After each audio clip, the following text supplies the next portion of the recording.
Arro! Energias positivas pra você, meu jovem, minha jovem. Começando mais um. Não assista esse programa. Esse programa é pra quem é corajoso, pra quem quer expandir, pra quem quer mudar. Mas, ó, já vem um recadinho aí. Só depende de você. Cria vergonha na sua cara e começa a praticar aquilo que você vem aprendendo, que eu tenho certeza que coisas maravilhosas vão acontecer na sua vida. Então, isso aqui é mais uma edição do nosso Não Assista esse Programa. Já, por favor, então já começa a criar um movimento da sua vida positivo. Se inscreva, compartilha, comente que esse programa tem várias entrevistas muito bacanas que vai ajudar você a ter um olhar diferenciado da vida. E hoje, recebendo a minha amiga Paula Zaene. Tudo bem, senhorita? Olá, tudo bem? Boa tarde, gente. Que prazer enorme, hein? Que responsabilidade. Ixi, hoje eu vou aprender muita coisa. Nós vamos aprender muita coisa sobre inteligência emocional, sobre reprogramação, porque a minha amiga Paula é terapeuta, especializada em cura emocional, né? Reprogramadora, psicanalista. Psicanalista, é isso mesmo? Isso. E consteladora familiar. Então, vamos começar logo falando sobre reprogramação emocional. Como é que funciona isso, minha amiga?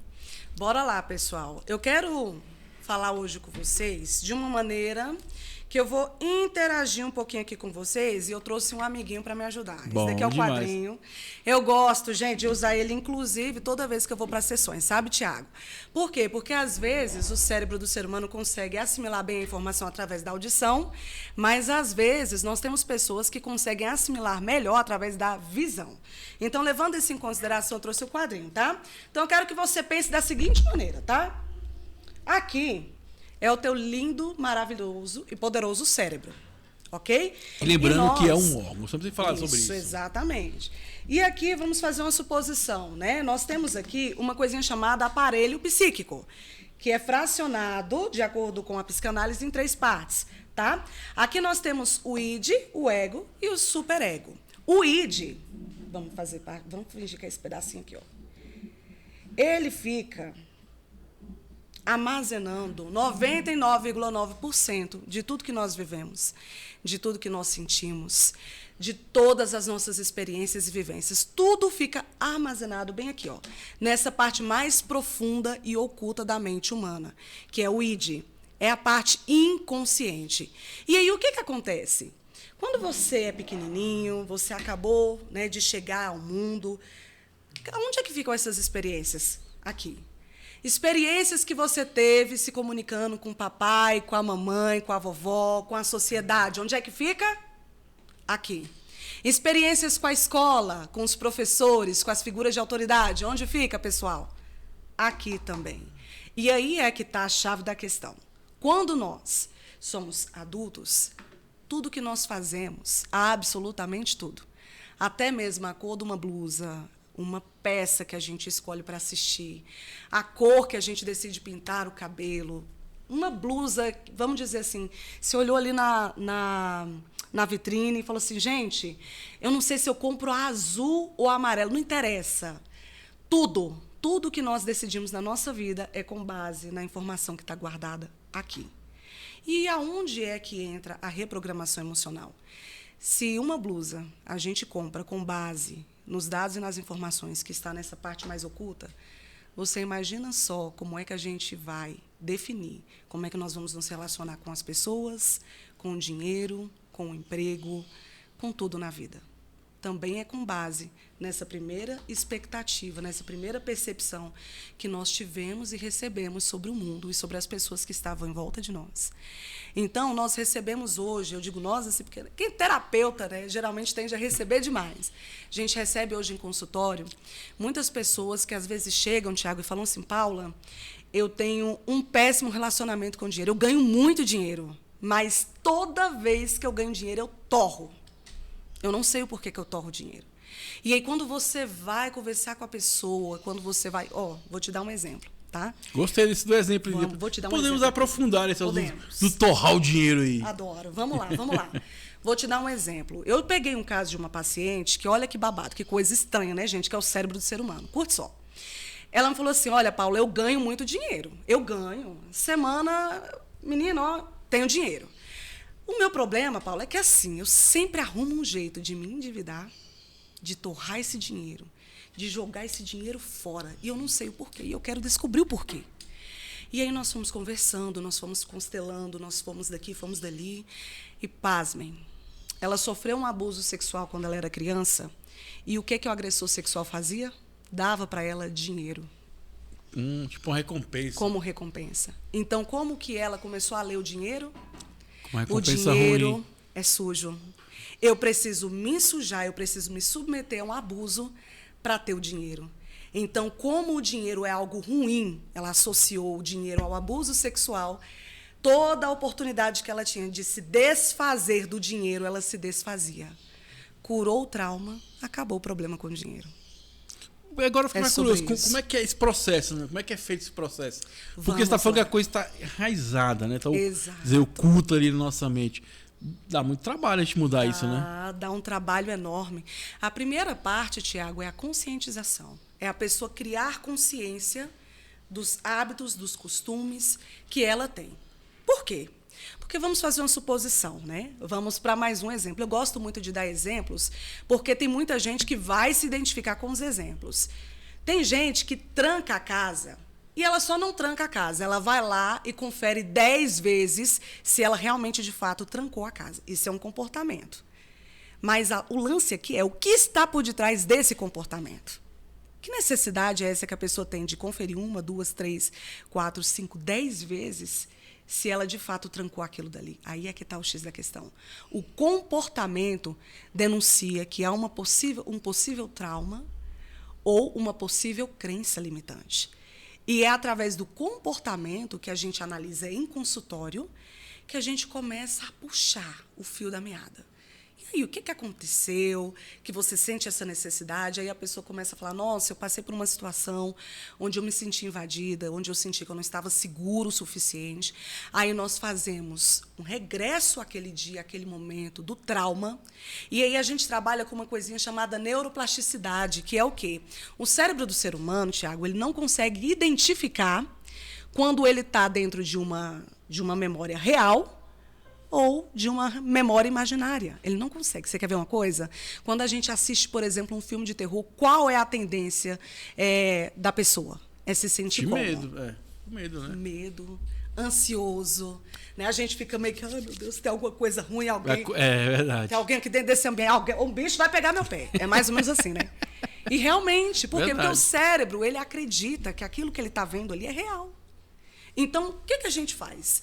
Quando a gente traz essa pessoa para o consultório, a gente consegue identificar o ponto traumático, né? A minha proposta é, nós vamos sentar, nós conversamos sobre o trauma. Primeiro ponto é saber se a pessoa está pronta para falar sobre aquilo. Falou, eu identifiquei, né? Vamos mais um exemplo. Teve uma moça que eu peguei que ela tinha... fala assim para mim, Paula, eu já passei por diversos terapeutas, cara, eu não sei mais o que eu faço. E eu tô com pânico, eu tô com isso, eu tô com aquilo. Eu falei, nossa, beleza. Mas desde quando que você está apresentando? Ela falou, olha, eu sofri um acidente de carro e até hoje eu tô chocada, porque assim que houve o impacto, eu já desci assim desnorteada, mas eu desci com 2 quentes e uma fervendo. E fui para cima do homem que bateu no meu carro. E eu fui gritando e eu fui pronta para agredi-lo. E aquilo me surpreendeu, porque eu sou uma pessoa muito passiva e, geralmente, quando a gente bate o carro, a primeira coisa é, tá todo mundo vivo? Meu Deus do céu, eu me machuquei? E a reação dela não foi essa. A reação dela foi partir para o ataque. E aí eu falei para ela, muito bem, você acabou de me dizer que você tem um trauma, e esse trauma, na verdade, essa situação que você vivenciou foi só um gatilho para algo muito mais profundo. Você tem um trauma muito sério com uma figura masculina. Aí ela desabou. Ela, meu Deus, é exatamente isso. E aí conversa vai, conversa vem. A gente tem que saber se aquela pessoa ela está pronta emocionalmente para fazer o retrocesso, para voltar nas memórias, nas lembranças que são dolorosas. Conversar um pouco sobre elas. E aí eu vou e faço um movimento de relaxamento com a pessoa, preparo o cérebro daquela pessoa para entender que ele vai entrar naquele ambiente novamente, daquela lembrança, daquela memória. E aí é muito complexo, porque, por exemplo, para uma pessoa é o direito de defesa. Para outra pessoa, a memória ela precisa trazer um quê de reconciliação. Para outra pessoa, a memória ela tem que trazer, às vezes, um abraço. Então, a ideia é, a gente traz uma memória e uma compreensão para a pessoa sobre aquilo que foi vivenciado. Né? Olha, você vivenciou isso, né, com a sua mãe, mas a sua mãe, ela tinha debilidades. Né? Olha, você vivenciou isso com o seu pai, mas você parou para observar, olha o comportamento dele, olha a criança interior dele como é que está. E isso traz para a pessoa, depois, uma percepção. Quando a pessoa volta, né, a gente mexeu ali com a neuroplasticidade dela, ela foi lá, ela vivenciou de novo aquela cena, ela percebeu o pai, ela percebeu o contexto familiar onde ela estava inserida, ela percebeu os irmãos, percebeu as pessoas. Quando ela volta, ela fica assim, Paulo, eu nunca tinha parado para observar que aquela pessoa era um ser humano e que estava cheio de debilidades e dificuldades também. E agora, vendo aquela pessoa por uma outra perspectiva, eu consigo lidar com o que aquela pessoa fez. E é interessante, né, Paula? Você está falando de... Você encostar um pouquinho mais aqui. Ela faz na hora, para você sentar um pouquinho mais para cá. Assim? Sentar. Assim. Afastar um pouquinho. Isso, agora sim. Para ficar melhor o áudio aqui. Aqui resolve na hora, entendeu? Por isso que é bacana. Pega esse gancho do resolve na hora, né, ô Paula? Sim. Eu acho que, no fundo, todo mundo sabe que tem os seus traumas, né? Sim. Porque essas pessoas... Eu incluo nessa que tá lá. De novo, Paulo. Olha lá para lá. Alô. Isso, só ajeitar aqui. Aqui, né? Tá vendo? Alô, som. Isso, aqui a gente faz na hora. Não assiste esse programa. Se inscreva, compartilha, comenta. Hoje um papo com a terapeuta Paula Zaine. Nome bonito, Paula Zaine, né? Paulo, em cima que a gente tá conversando aqui, né? Por exemplo, a nossa amiga Mari que deu comando pra gente poder melhorar, né? Aqui, no caso, a audição do nosso programa, né? Porque, no fundo, as pessoas sabem que tem algum trauma. Sim. Por que elas não procuram a solução desses traumas? Qual o medo que está por trás disso? Ótima pergunta, Tiago. Muitas vezes as pessoas têm medo de dar nome aos demônios e aos traumas. Muitas vezes as pessoas elas acreditam que elas estão melhores sem enfrentar aquela dor, sem confrontar aquela dor. Só que aí que está o problema, Tiago. Sabe quando você tem... Eu digo até que é mais ou menos assim, ó, vamos voltar para o quadro, porque eu sou dessas, né? É mais ou menos assim, sabe, Tiago? Vamos fazer uma suposição que aqui no teu inconsciente tem uma portinha. E é assim...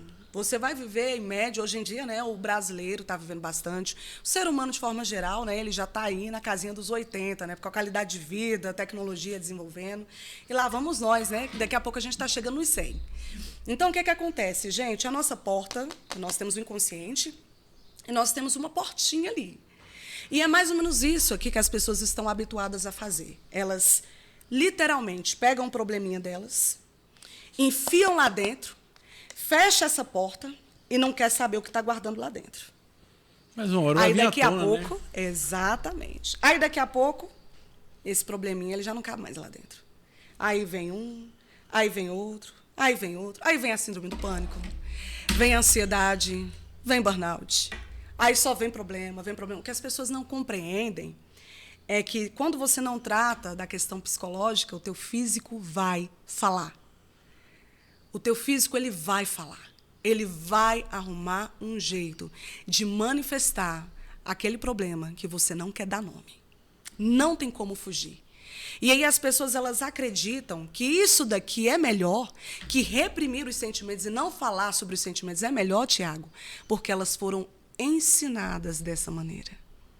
O papai, a mamãe, a vovó, a bisavó, a trisavó, pessoas que não tinham recursos emocionais para falar e para lidar. E aí elas vão passando isso de geração em geração. E as pessoas simplesmente acreditam que aquilo dali é normal, é natural, mas, na verdade, não é. A gente ainda tem um grande tabu. Né? Quando a gente vai para a questão social, até pouco tempo atrás, com a ignorância que se tinha, muitas pessoas diziam assim, não, gente, terapeuta, psicólogo, coisa para gente louca. É coisa para gente louca, né, gente? Para gente que não tem o que fazer na vida. É frescura, depressão é frescura. Né? Quantas vezes, né? Quem nunca ouviu isso? Né? Que nada, ansiedade, o quê? Isso é frescura. Né? Então, ainda tem muito dessa ignorância e as pessoas elas têm medo, né, de também se sentirem pertencentes a esse grupo dos loucos. Né? O que vão falar? O que vão pensar de mim se eu disser que eu estou querendo cometer suicídio? O que é que vão pensar de mim se eu disser que eu estou desenvolvendo aqui um padrão comportamental esquisito, um toque, uma coisa estranha? O que é que vão pensar de mim? Você sabia, Tiago, que as pessoas têm mais medo da opinião pública do que da morte? Demais, velho. Cara, é e incrível talvez a maior isso. dor é essa, né? O que o outro vai pensar? Às vezes eu falo assim que às Exato. vezes o outro tá pensando nada. Você tá Julgamento. pensando, né? Isso. E ainda mais no mundo que a gente vive, tanta exposição. Instagram, TikTok, não sei o quê. E assim, uma coisa que, pelo menos eu me preocupo às vezes, pensando lá em casa, quando eu tô sentado, é o tanto de informação que a gente tem hoje, né?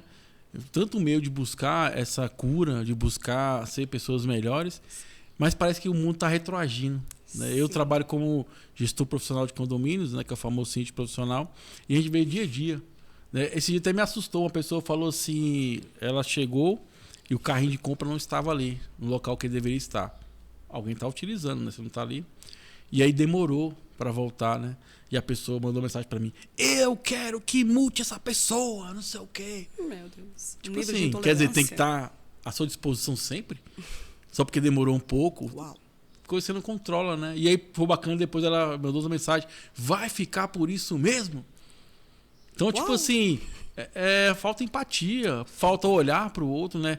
É igual você falou aí da questão da constelação, que eu acho fantástica, essa oportunidade que a gente tem de rever a situação e dar um novo olhar para ela. Porque quando eu começo a enxergar que meu pai e minha mãe deram o melhor que eles tinham e também tinham as dores dele, opa, eu não julgo. Né? Eu A gente acolho. passa por um processo de humanização. E assim, eu acho que hoje tem muito julgamento, né? Eu sempre falo, pô, mas peraí, tu sabe a história por trás disso? Boa. Se fosse você, Sim. como é que você... É lógico que é um processo que não é fácil, isso aí é um processo que é difícil ser feito, né? Mas eu acho que falta mais isso, né, Paulo? A gente acolher mais julgamentos. Demais, Thiago. Tá faltando demais. O nível de empatia das pessoas está diminuindo. Nunca teve tanta informação, mas também nunca teve tanto problema mental como a gente está tendo agora nessa geração. Né? Era um momento para as pessoas estarem socializando mais empáticas por conta do nível de conhecimento. Exatamente. Mas o que nós vemos é justamente o movimento oposto. Né? As pessoas estão muito mais irritadas. Mas aí, sabe, Tiago, a gente também vê por detrás disso um outro contexto, que é a pressão psicológica social. Né? Que é o você tem que ser, você tem que estar, você tem que ter. Né? Mas, E Paulo, aí eu penso o seguinte, vamos comentam... começar aqui, ó, mexer os pauzinhos, né, Mari? Sei que é bom. Vamos lá. Você acha que é a sociedade ou é você que impõe isso? Ou a gente aceita? A gente tá fraco, tá aceitando isso? Bora lá. O que acontece? Teve um estudo que foi feito, e aí eles colocaram crianças de 3 anos de idade, para poder dar uma olhadinha em bonecos. Tá? E esses bonecos, as meninas elas tinham que escolher. Você pode escolher. Você escolhe a bonequinha preta ou você escolhe a bonequinha loira. E aí foi colocado criancinhas que eram branquinhas e criancinhas que eram moreninhas também. E aí, você sabe o que é interessante? Quando foi dada a oportunidade das crianças que eram pretas escolherem a boneca, elas escolheram a bonequinha branca. E aí foi perguntado para elas, né? Nossa, tá vendo essas bonequinhas? Sim, tô vendo. Com qual delas você parece? Com a pretinha. E por que você escolheu a loirinha? Não é porque o loiro é mais bonito. Então, vamos lá. Se você cresce em um ambiente, se você cresce em uma sociedade, se a gente vai para a antropologia e para a sociologia, o jovem ele é produto do meio. Por exemplo, o que nós acreditamos aqui no Brasil não é o mesmo credo, não é a mesma percepção que nós temos, por exemplo, na Índia. Não é o mesmo credo, a mesma percepção que nós temos, por exemplo, nos Estados Unidos, na Europa. São consciências completamente diferentes.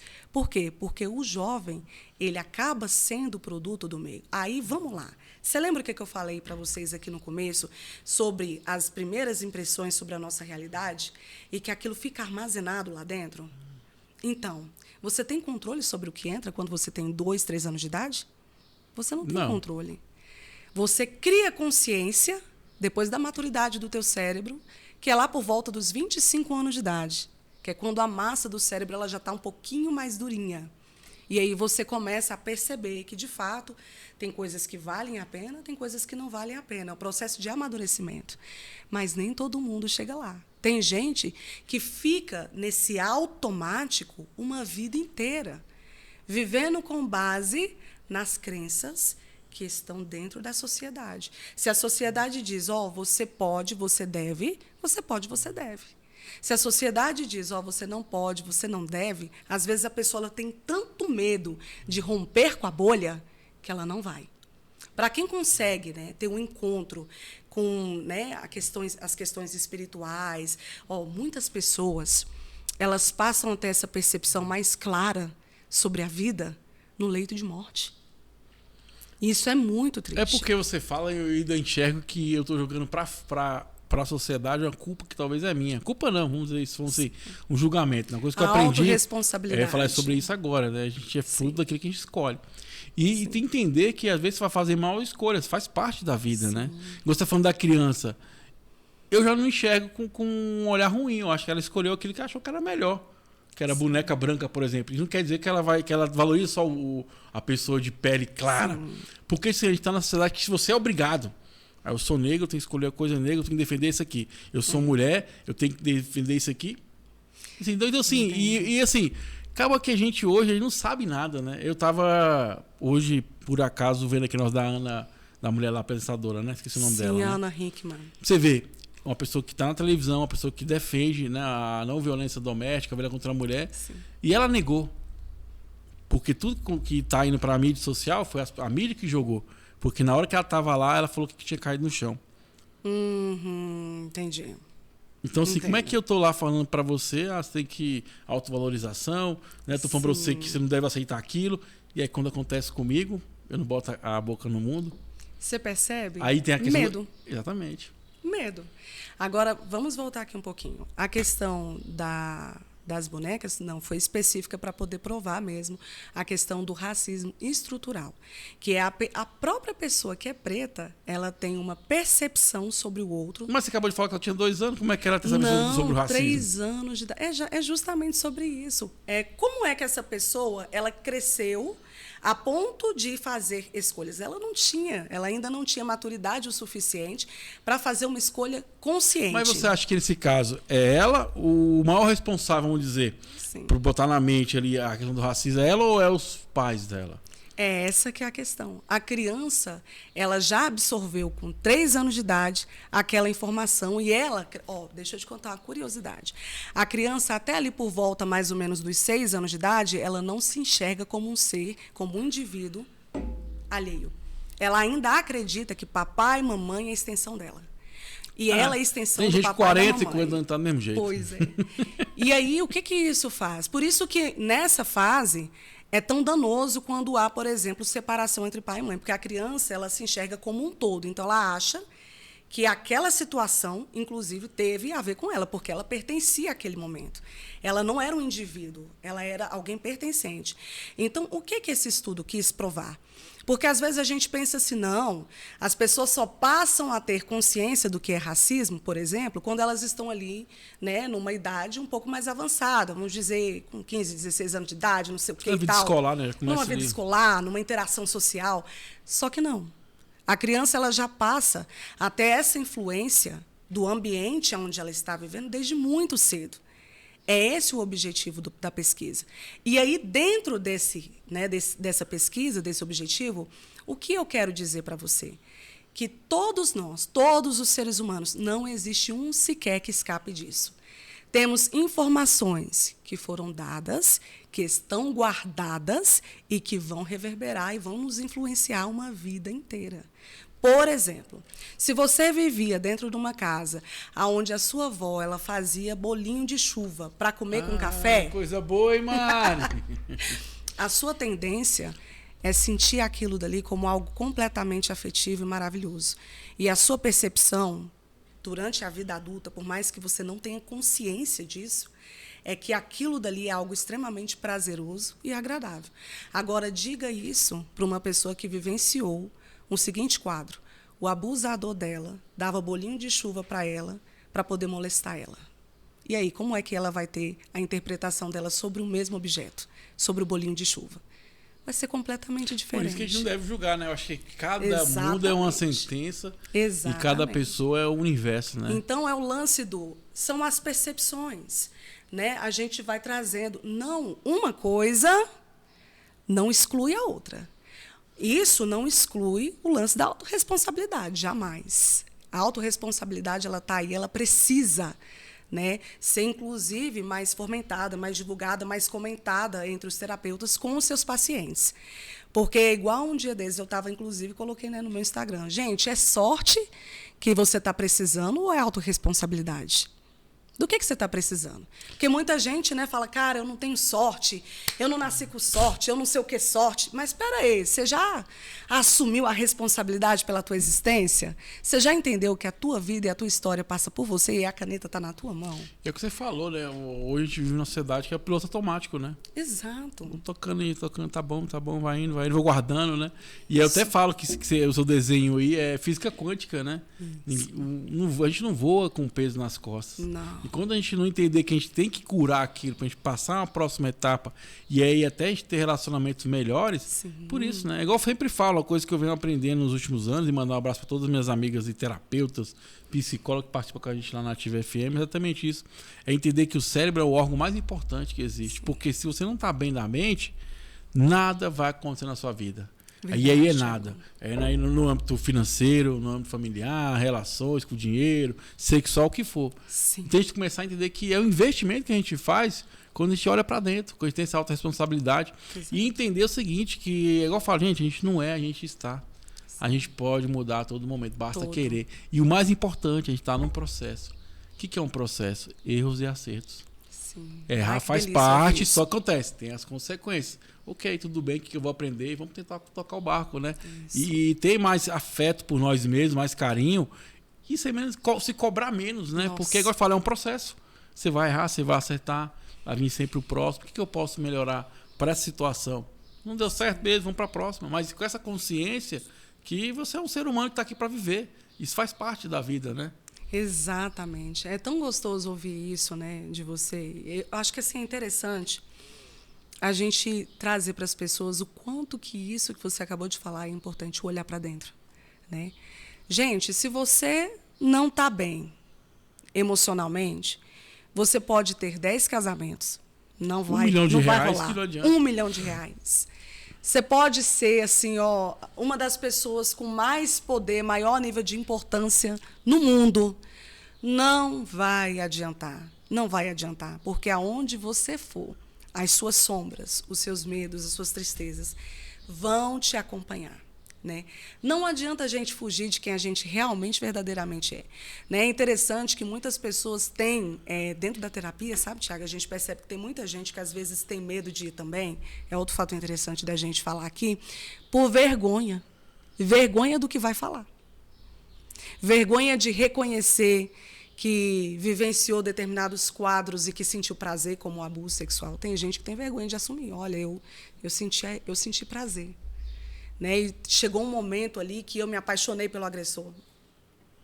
Tem gente que tem vergonha. Tem gente que tem vergonha de dizer, olha, eu realmente roubei. Eu roubava doidado, e eu sou cleptomaníaca, eu amo roubar. Eu tenho problemas com isso. E as pessoas têm vergonha de assumir o lado mais negro, oculto, né? O lado mais oculto, o lado obscuro delas. Só que o que vocês precisam compreender é que a intenção do terapeuta não é julgar. A gente não é Deus, a gente não é juiz, né, promotor, a gente não vai promover nenhuma causa contra vocês. A ideia é justamente o oposto, né? A ideia é te ajudar a lidar com o teu lado sombra, é te fazer compreender que você pode abraçar esse lado sombra e falar, ó, realmente, vem cá, eu tenho esse lado feio, não me orgulho, tá tudo bem. Vamos curar ele, né? Mas vamos curá-lo, né? Vamos promover a cura. E assim, né, Paula? A gente só muda o que a gente conhece. Sim, você entendeu? A gente só muda o que a gente conhece. Eu acho que a grande questão é isso, sabe, Thiago, que eu fico, às vezes, perguntando, né? Essa é a estrutura da reprogramação. Com a minha esposa, eu sempre falo sobre isso, que talvez o medo é esse, né? Porque eu vou entender o seguinte, peraí, cara, eu tenho que ter uma mudança de comportamento. Sim. Aquele meus amigos, beleza, tudo bem, vida que segue, não cabe mais no que eu quero viver, né? Aquele ciclo que eu vivia já não faz sentido para mim. Então, eu tenho que dizer não para várias coisas. Né? E eu sempre falo, cara, se priorize sempre. Seja até egoísta nesse caso que está nos assistindo aí. Porque, igual eu falo, se você não tá legal, não adianta. Você não vai ser um bom pai, você não vai ser um cara que vai desenvolver um trabalho, grana, nada da sua vida. Você tem que estar 100% com você. Sim. Porque o segredo é exatamente esse. A gente vai ter que conviver com a gente até o resto da vida, né? Exatamente. Então, você é seu lar, né?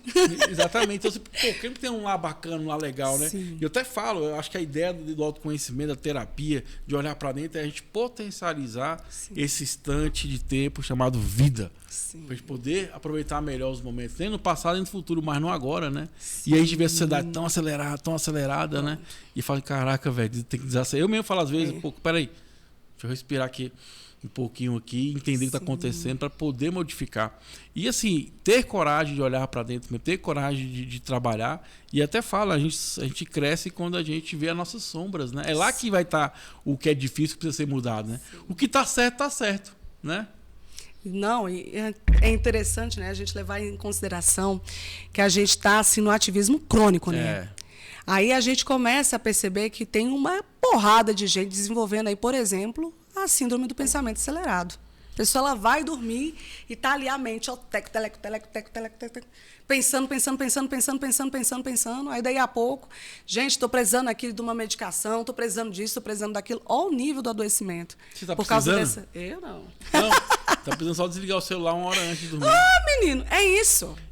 É assim, isso, é fazer, né, cara, a higiene do sono. Cara, gente, comportamento. Comportamento. Entendeu? É igual, por exemplo, esse dia... Hábitos. Tudo, alimentação, cérebro que a gente tá falando aqui agora. Cara, você vai dormir com o telefone e no último segundo... Nossa, cara, desacelera, Deus. pega o telefone, deixa longe de você um pouquinho. Eu, por exemplo, o que eu tô fazendo quando chego em casa? Eu deixo o telefone mais longe possível do meu alcance. E a tela de celular, o nível que... Menino, gente, deixa eu falar uma coisa aqui pra vocês. A tela do celular, ela tem literalmente... Ó, nós temos aqui os olhinhos... Né? E aí, quando nós colocamos a tela aqui, ó, de frente para os olhos, o cérebro ele fica hiperestimulado com aquela luz. É mais ou menos assim, gente. Lembra o lance do cérebro não saber o que é real e o que não é real? Quando ele vê aquela luz, ele pensa assim, gente, está de dia, nós precisamos estar ativos. E aí, fora que, quando você vai passando... Ó, vou falar uma coisa para você aqui. Esses videozinhos que são shorts, né? Que estão super em alta... Os vídeos mais curtos, eles são completamente nocivos para o cérebro. É extremamente nocivo. Faz com que a pessoa ela tenha um alto nível de dopamina no cérebro, aí ela dá aquele pico dopaminérgico. Aí, daí a pouco, a pessoa ela sai da frente daquela tela, ela não consegue ter um mínimo de interação social, não consegue ter um mínimo de alegria em se conectar à realidade. E aí, imagina só, você fica ali horas e horas na frente daquilo. Na hora que você vai dormir, o teu cérebro ele vai fazer o processo de fagia, né, de autofagia, de limpeza, e ele vai processar todo o conteúdo que você viu ali durante aquele momento. Como é que fica teu cérebro? Isso aqui mais eu fico pensando que isso não tem profundidade em nada, né? Não. Se você estiver estudando alguma coisa, vendo alguma coisa importante, né? Pelo menos vai ter algo a pensar sobre aquilo, né? Aquela coisa tão rápida. Thiago. 30 segundos, 1 minuto. Sim. O que eu aprendo em 30 segundos? O que eu aprendo em 1 minuto, Não né? aprende. Por isso que nós hoje temos pessoas, né, que têm um nível de conhecimento vasto como um oceano e profundo como um copo. Gostei dessa aí. Entendeu? A gente não tem mais profundidade. As pessoas elas estão parando de buscar por profundidade. Infelizmente, se a gente for parar para assimilar, a gente está na era do obeso mental. Pessoas que têm muita informação, não sabem o que fazer com essa informação. Agora, vamos lá, eu amo dizer isso aqui, gente. Ó, a sabedoria é o conhecimento praticado. Se você pega aquele conhecimento que você pratica, demais. Se você pratica o conhecimento, não, tudo bem. Você tem feito algo útil com aquilo que você aprendeu. Agora, se aquilo ali fica só na nuvem dos pensamentos, nuvem das emoções, nuvem daquilo que foi assimilado, mas não foi praticado, gente, aquilo dali se torna inútil. E chega um momento que isso se torna até um parasita mental. Existe uma sobrecarga emocional, cerebral, com esse excesso de informação. Gratidão, mãe. E aí a gente fica assim, meu Deus do céu, o que está acontecendo com minha mente? O que está acontecendo com minha cabeça? Que eu já não sei mais organizar meu tempo, não sei mais o que é prioridade. Sabe o que eu acho? Excesso de informação. Eu acho o seguinte, ó. Falou minha amiga Vanessa Muniz, um abraço, saudade dela. Respira se não você pira. Se inscreva no nosso canal e já dá o clique aí, deixa o comentário. Vem pra cá que o papo é muito bacana. Quero lembrar aqui, bota na tela grande pra nós mostrar aqui. Despluga, pessoal. Esse nosso canal que tá sendo gravado aqui no Despluga. Eu gravo aqui o Não Assiste Programa, o Tênis Condominial. Então você que tá aí, você que tá aí, tá aqui, né, nessa tela aqui. Você que tá aí nos assistindo, quer gravar seu podcast, quer gravar sua videoaula, quer fazer vídeos com mais qualidade, bota aí Despluga ou me chama no WhatsApp aí que eu mando o telefone da Mari, que é um lugar maravilhoso aqui para você poder gravar o seu conteúdo, desenvolver. Em vez de ficar vendo shorts, cria os shorts, né? Vai lá, cria um conteúdo bacana, com qualidade e tenha coragem de ser você mesmo. Isso. Sempre as pessoas vão falar mal, sempre as pessoas vão julgar. Eu acho que é mais porque a gente fica muito olhando pro outro e esquece da gente. Sim. Né? Aqui que tá o grande mistério da vida, né? E vamos que vamos, ó. Se inscreva no nosso canal, compartilha, comenta isso aqui. Não assista esse programa. Se você ficou até agora, você é um ser humano corajoso. Porque aqui a gente não faz nada por você. Eu só jogo a semente aí, você cuida. Se vai dar uma fruta ou não, só depende de você. Ô, Paulo, fala um pouquinho da ansiedade que tá tomando nosso mundo hoje. Tudo é pra ontem, é pra ontem, é pra ontem. Igual a mulher do carrinho. Cadê o carrinho? Não pode esperar 2 minutos. Isso é um abuso. Gente, isso é o mal da sociedade. Valei-me. Vamos lá, pessoal. Pessoal, a questão aqui da ansiedade, eu quero que vocês primeiro observem. Agora vamos voltar aqui pro quadro. Gostei do quadro, vou comprar um desse aí. Botar meus Eu gosto. Vamos lá, pessoal, o que acontece, né? Nós temos aqui o nosso cérebro, e aqui na parte de trás, nessa regiãozinha aqui da nuca, a gente tem uma glândulazinha que ela é responsável por nos manter em estado de alerta, né? Essa glândulazinha que ela é responsável por nos manter em estado de alerta, a gente herdou ela ali desde, né, dos ancestrais, quando eles iam caçar, né? E tinha aqui o que, gente? Ó, meter o pé se o tigre, a onça, o bicho chegar. O caço era caçado, né? Era ou caçava ou era caçado. E aí o que acontece, gente? Hoje em dia, nós recebemos tanto estímulo, Thiago. Eu imagino. A gente Tanta é hiperestimulado. Né? Ô, Thiago, pelo amor de Deus. É rede social, é a pressão no trabalho, a pressão dentro de casa, são os traumas emocionais não tratados. E aí, o que isso tudo faz, gente? Faz com que o nosso cérebro, ele mantenha essa glândula ligada. Aí, o que acontece?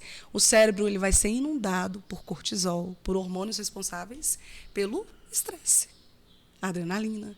Né? Então, a gente fica ali ligado no 320. E vamos lá, gente. A ansiedade, ela tem um nível dela que é o normal, que é o saudável. Por exemplo, se você, né, vai para uma entrevista de emprego no outro dia e você ficou zero ansioso, vamos conversar, viu? Talvez você seja meio psicopata aí, não sei não. Tá alguma coisa esquisita em você. Agora, se você é aquela pessoa que você percebe que tudo, absolutamente tudo, tá te deixando ansioso, é bom você rever o ambiente onde você está. É bom você rever os seus conceitos e valores e o que está gerando em você o adoecimento. Se é uma crença, porque, por exemplo, tem gente que busca tanto o perfeccionismo, né? Aquela pessoa que é obcecada, eu tenho que ser perfeito, tenho que ser perfeito, tenho que ser perfeito. Isso mantém a pessoa em estado de alerta e isso faz com que a pessoa desenvolva, né, um quadro de ansiedade, né, onde ela vai acabar evoluindo ali para um TAG, né, que é o transtorno de ansiedade generalizado.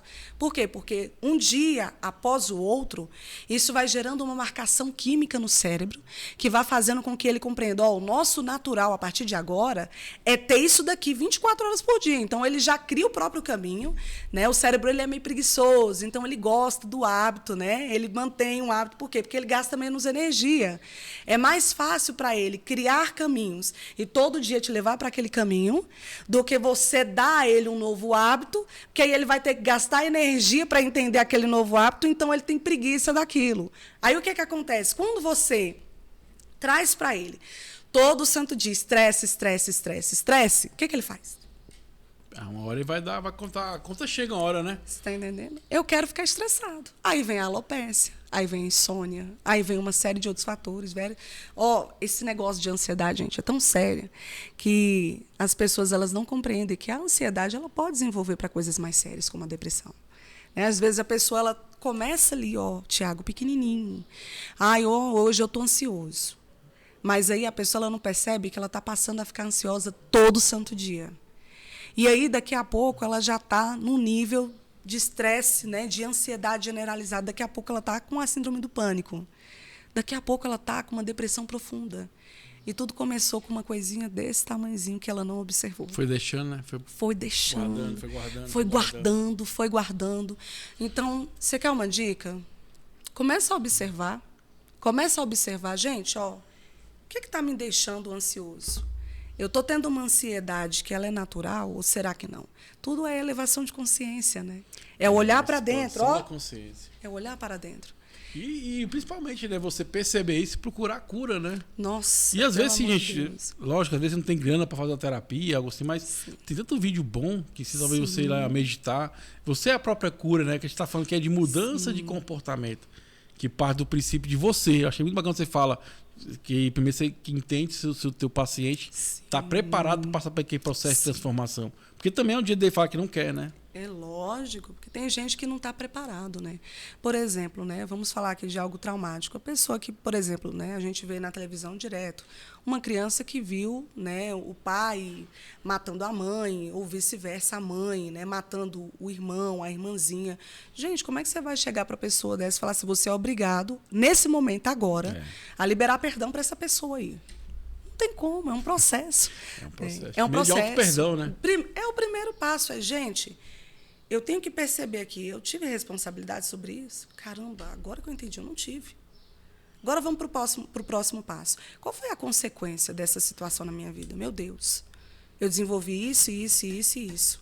Vamos começar a tratar isso aqui, amenizar isso aqui, procurar um psiquiatra se for necessário, porque a gente sabe, né, que tem as questões químicas cerebrais que precisam ser assistidas. Gente, terapia é algo fantástico, algo maravilhoso, vai ajudar vocês demais, mas não vamos eximir aqui a responsabilidade e o poder que um bom psiquiatra também tem, né? Às vezes você tem ali um problema cerebral, uma questão química cerebral, precisa de um remédio, precisa de uma medicação, faça uso.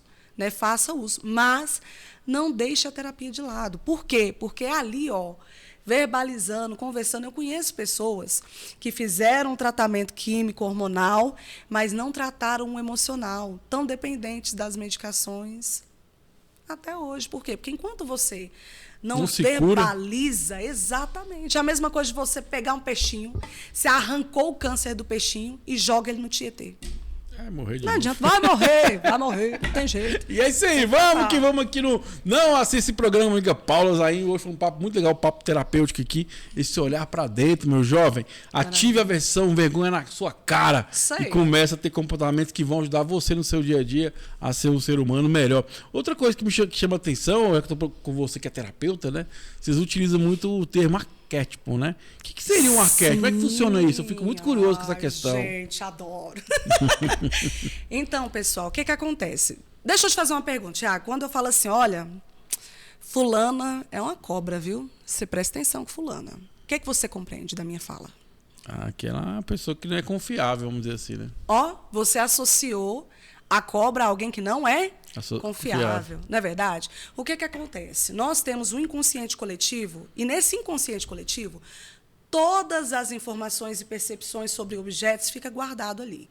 Por exemplo, você olha para uma árvore, você sabe que a árvore ela brota do chão da terra, ela cresce, tem delas que vão dar os frutos, tem delas que vão dar mais flores. Então, você tem essa consciência sobre a imagem da árvore, não tem? Tem. Você tem consciência de que o ouro, por exemplo, é algo valoroso?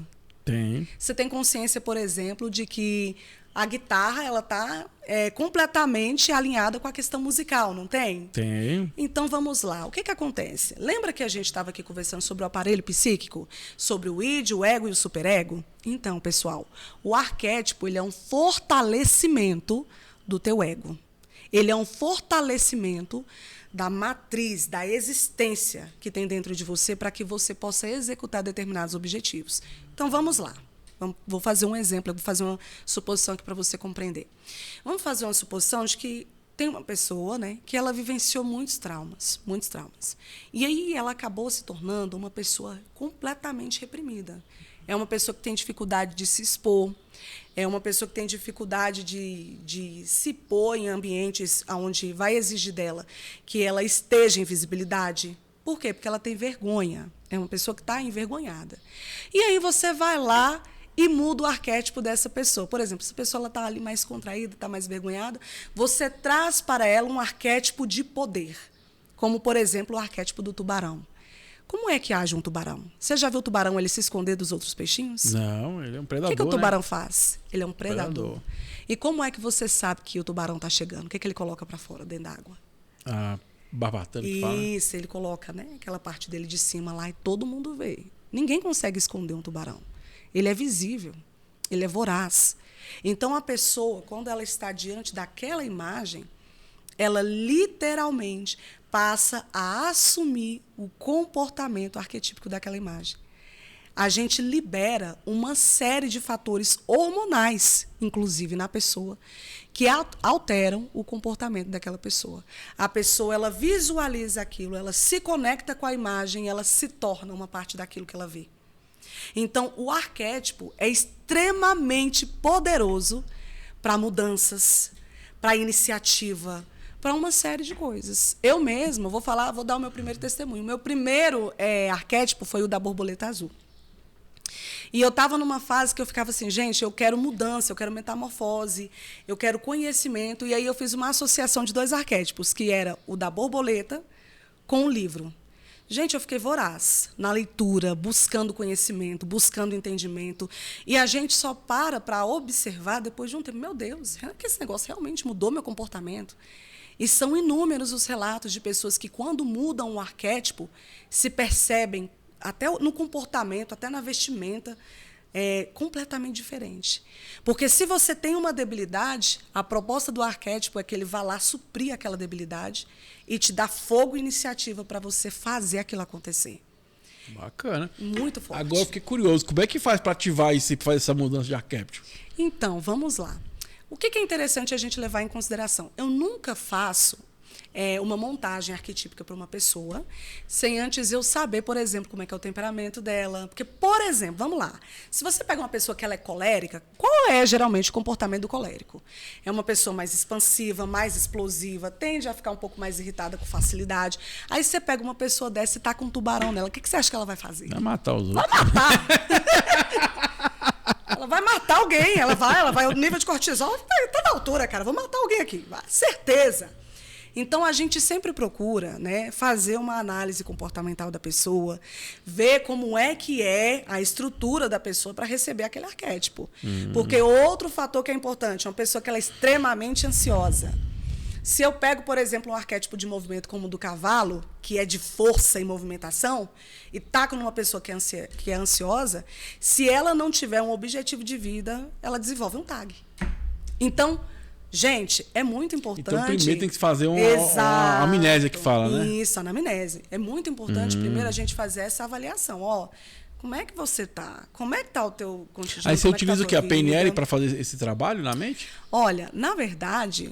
É assim, o que eu gosto de fazer? Não tanto a programação neurolinguística, mas é mais um lance de ir fazendo uma observação aqui, outra observação ali, sabe? A gente vai mais para uma análise comportamental, mais dentro do DISC, sabe? Que é tipo assim, gente, como é que você está hoje se portando? Como é que hoje está o seu cotidiano? O que você está fazendo de interessante? O que é DISC, mulher? É para discar? Porque tem gente que está nos assistindo e não sabe o que é, O DISC, ele é literalmente uma análise comportamental bem completinha, né? Vem com várias... Por exemplo, você conhece as 24 forças de caráter? Já ouvi falar. Já ouviu falar? Já. Então, nós temos, por exemplo, as 24 forças de caráter ali dentro, que é você avaliar São quais são os seus ferramentas, pontos. né? Isso. A gente pode fazer a utilização de várias ferramentas, entende? Eu gosto de fazer uma junção de várias ferramentas. De uma forma assim simplificada, né? A gente pega essas ferramentas que vão analisar quais são suas forças e suas debilidades. Então, Vou falar com uma amiga, Thaís Caia, para mandar um abraço, um beijo para ela, terapeuta, que fala pontos a serem melhorados. Exato, exatamente. E aí a gente começa a observar, olha, às vezes a pessoa ela vai ter a seguinte percepção, não, eu queria ser mais proativa. E a pessoa já é proativa. Sabe? Às vezes é uma paranoia da pessoa. É porque assim, o que estava falando que momentos antes, né? Que eu só mudo aquilo que eu conheço. Então, se eu tenho esse conhecimento, que, pô, beleza, então eu sou proativo, bacana. O que eu posso melhorar? Entender que não é o julgamento, é informações para você poder modificar o comportamento, né?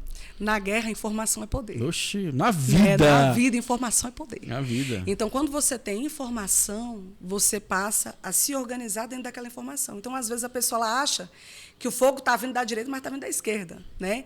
Então, por isso que é interessante a gente analisar, olha, então, vamos lá. Você já é uma pessoa proativa. O que está faltando em você é finalizar, né? Você tem aquele poder de começar. Você já tem essa disposição para começar. Às vezes, o que está faltando em você é só força para finalizar. Então, o que a gente faz? A gente dá para essa pessoa um arquétipo de conscienciosidade, como, por exemplo, o gato. Né, que é aquele bichinho que é um pouco mais observador, ele fica assim, gente, eu vou ou não vou? Não sei se eu vou não. Ah, não, mas agora que eu fui, eu tenho que pegar, eu tenho que concluir aquilo que eu comecei, né? Então, vai muito dessa observação.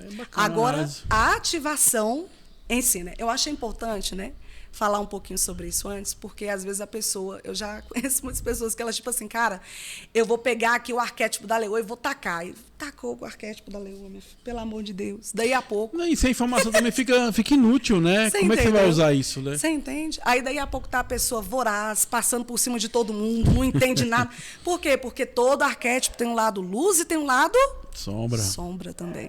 Aí como é que a gente faz a conexão da pessoa com o arquétipo de forma prática? A visualização, escutando documentários, escutando sons quando é animal e fazendo a pessoa se visualizar sendo aquele personagem ou aquele animal, né? Aquela figura em questão. A pessoa ela cria uma conexão tão forte, Tiago, que ela até sonha que é, muitas vezes, o arquétipo. É muito legal. Mas a realidade é construída na mente, né? Sim. Se a gente compreender o poder da nossa mente, cara, igual volta aqui, a gente valoriza cada segundo e entender que é um investimento que a gente faz quando a gente faz boas leituras, consome bom conteúdo, né? A gente cuida do nosso corpo, nossa mente e alma, porque, cara, a mente ela é fantástica. Tudo começa lá, né? A gente consome, né? Verdade. Isso é verdade. E vamos que vamos aqui no nosso programa. Não assista esse programa. Você é corajoso, você quer mudar, você quer transformar o mundo? Então se inscreva no nosso canal, compartilha, comenta. Já manda esse vídeo para alguém aí que você acha que faz sentido esse bate-papo aqui, né? De olhar para dentro. Agora, amiga Paulo, estamos na reta final. Eu queria que você falasse um pouquinho da constelação familiar, que é algo bacana, eu gosto muito. Que delícia, meu Deus! É bom. Gente, eu amo a constelação sistêmica familiar. É uma ferramenta fantástica, Tiago. Fantástica.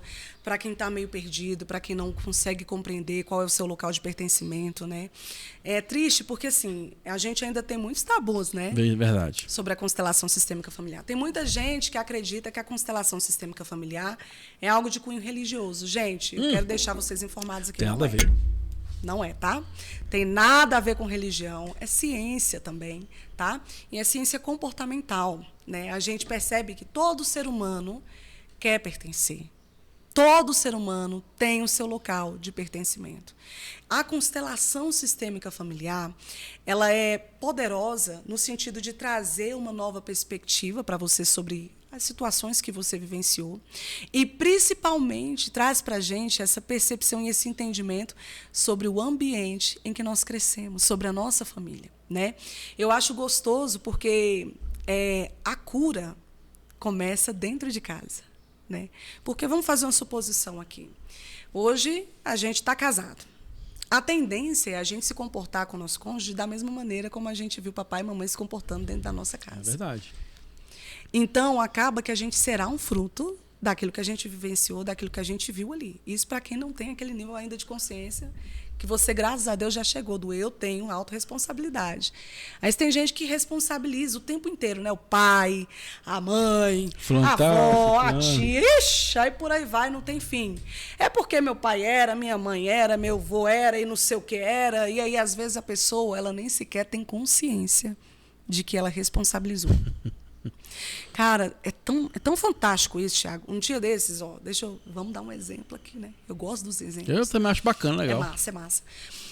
Eu peguei uma história de uma moça que era bem assim. Ela tinha perdido o pai dela cedo e aí ela percebeu que ela afugentava todos os relacionamentos dela, porque ela era muito dura. Ela era rígida. E ela queria compreender o porquê da rigidez do comportamento dela. E aí nós fomos fazer uma constelação sistêmica familiar e nós descobrimos que na constelação sistêmica nós descobrimos, melhor dizendo, que ela havia inconscientemente se posicionado como se ela fosse o pai. Ela fez aquele processo de substituição. Ela tinha tanto amor à figura paterna dela que ela não queria que o pai fosse embora. Então, o que ela fez? Ela assumiu um vínculo de fidelidade invisível. E ela passou a se comportar como pai, passou a ser o pai. Ela era inconscientemente casada com o pai. Então, não tinha espaço para nenhuma outra pessoa entrar na vida dela. Ela não dava esse espaço, porque aquele espaço no coração dela já pertencia ao pai dela. Então, olha o nível de poder que a primeira família tem sobre o nosso comportamento. E é bacana, que é o que eu falei, né? Você pode ressignificar, você pode ter o seu pai ainda, né? Aquele sentimento e tudo, mas com outra figura, né? Sim. A ideia foi, depois da constelação, ela percebeu o quê? Paizinho amado e querido, eu vejo o Senhor, eu sou grata pelo que o Senhor me fez.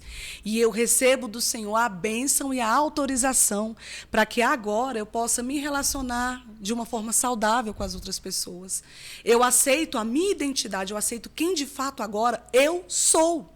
Eu não sou o papai. Eu sou essa pessoa. E eu honrarei a memória do meu pai sendo eu mesma e prosperando naquilo que eu tocar, naquilo que eu fizer.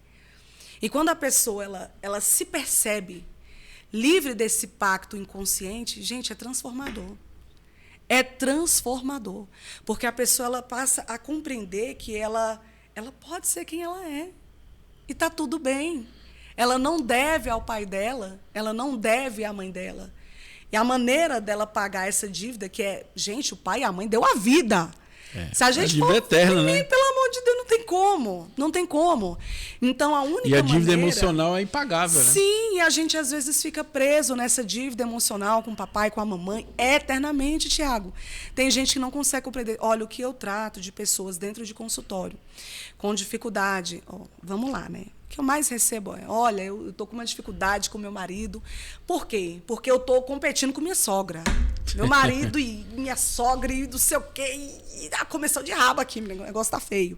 Mas por quê? Porque o meu marido, ele prioriza a mãe dele, ele não quer me priorizar e vira aquele atrito dentro da família. E aí a gente percebe que, às vezes, o pai da pessoa foi embora e aí ele ficou como o homem da casa. Então, ele assumiu literalmente a responsabilidade como marido daquela mulher, não filho, e aí ele se posiciona daquela maneira. Ele não está pronto para um relacionamento com outra pessoa, porque ele inconscientemente está casado com a mãe. O que a gente traz para a pessoa a consciência é, você pode e deve honrar a sua mãe, mas você honrará ainda mais a sua mãe percebendo que você não é marido dela. Eu falo que esse que é honrar pai e mãe seja você mesmo, né? Exatamente. Eu acho que ainda é exatamente, porque querendo ou não, 50% de cada um deles está dentro de nós. É isso aí, o papo é muito bacana, chegando na reta final. Quando o papo é bom, as coisas passam muito rápido. Nossa, demais. Parabéns, Paulo, acho muito bacana o seu trabalho. Mandar um abraço pro pessoal da Trox, né, a Deise, o pessoal que nos apresentou. Gratidão, aí. Gente. Paulo, fica à vontade para suas condições finais, fala um pouquinho do seu trabalho, seu Instagram aí. Vende seu peixe, aproveitar para vender seu peixe. Quero mandar um abraço pro pessoal do Cicobi, da F1000i, pessoal que nos apoia direto aí nos nossos projetos aí. Fica à vontade, minha amiga. Pessoal, primeiro eu quero agradecer a você, Tiago, por essa oportunidade. Agradeço, gente, aprendi pra caramba aqui hoje. Eu vou falar uma coisa pra vocês. Altos tapas, falar igual minha amiga, altos tapas sistêmicos hoje. Foi bom demais, foi gostoso demais. Eu quero dizer pra você que tá na escuridão, saia dela, viu? A gente está aqui, o Tiago, com esse poder de comunicação que ele tem, está dando a vocês que estão ouvindo a oportunidade, gente, de começar a elevar o nível de consciência. Aproveitem isso. E eu quero também convidar você, né, a vir fazer terapia. Faça terapia. Se não for comigo, seja com outra pessoa. Mas não deixe de fazer, porque a vida, gente, é só uma. E ela está acontecendo aqui e agora, né? Você hoje tem a oportunidade de viver a melhor versão de você mesmo. Todos nós temos os nossos traumas, todos nós temos as nossas dores. Agora, a questão aqui é o que você fará das suas dores. As suas dores, elas podem ser donas da tua existência ou elas podem ser uma energia, um combustível para você fazer algo diferente. Viu? Eu quero convidar vocês a me seguirem lá também no meu perfil, né? Reprogramadora Zaine. Vai ser um prazer e uma honra ouvir vocês lá também. E mais uma vez, eu estou extremamente grata, Thiago. Eu que estou, Arroz Positivas. Muito obrigada. É isso aí, meu jovem. Só depende de você. Mais uma edição do nosso programa. Não assista esse programa pra gente corajosa, hein? Valeu, minha amiga Paula. Muito obrigado por você ter conosco também. Até o próximo encontro. Valeu, um abraço.